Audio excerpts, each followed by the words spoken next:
$5 Games presents Salt and Sanctuary. This is the first game, not the sequel Salt and Sacrifice, which was released yesterday. The story begins with the protagonist on a ship to deliver a princess to a neighboring kingdom. And although it's imperative that the operation goes smoothly, in storybook fashion, the ship gets attacked by pirates and a creature from the Cthulhu mythos. The protagonist winds up on an island ravaged by silence, age, a rundown kingdom, and the undead. There are a few people there who are of questionable quality, but for the most part, they seem to support the protagonist's quest. But not the Scarecrow, which throws out a lot of cryptic threats.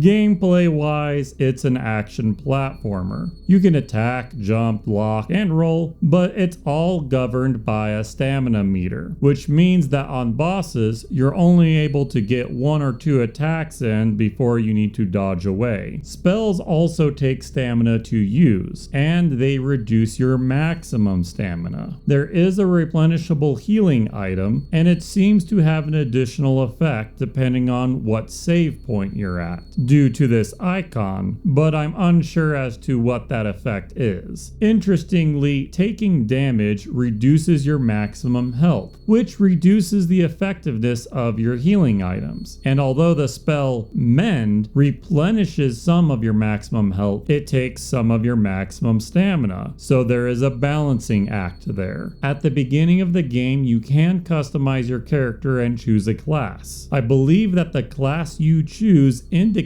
where you can start on the skill tree. Leveling up gives you this thing which is used to expand the skill tree. From what I could tell, the skill tree consisted of stat boosts, which can be upgraded multiple times, the ability to use higher level gear, the ability to use higher level spells, and being able to hold additional replenishable healing items. The stat boosts say that they boost weapons that scale with that stat, but unfortunately when I looked at my weapons, I couldn't find where it said what stat they scaled off of, or perhaps the early game weapons don't scale off of stats at all. Although the skill tree has a fun design, it was frustrating to explore. This was because I was using a mouse to scroll around the skill tree, and that since I was on a 4K monitor, I viewed that all of this space could have been utilized better. At one point in time when I was playing, my son needed help with Yoshi's Crafted World, so during a boss fight I opened up my menu and turned to help him. I thought that the game would pause due to how the camera jerks and zooms in on you, but it turns out that it doesn't. This is not entirely unusual for this style of game, but I was not expecting it this time. Looking around, there's not really a way to pause the game, unfortunately. When you die, you drop your experience until you go kill the enemy located there, or take out about a third of the boss's life if you died to them. Bosses were fun to fight against. The lower their health, the more follow-up attacks they have. However, there's not a visual indication on the boss itself to tell you when they've reached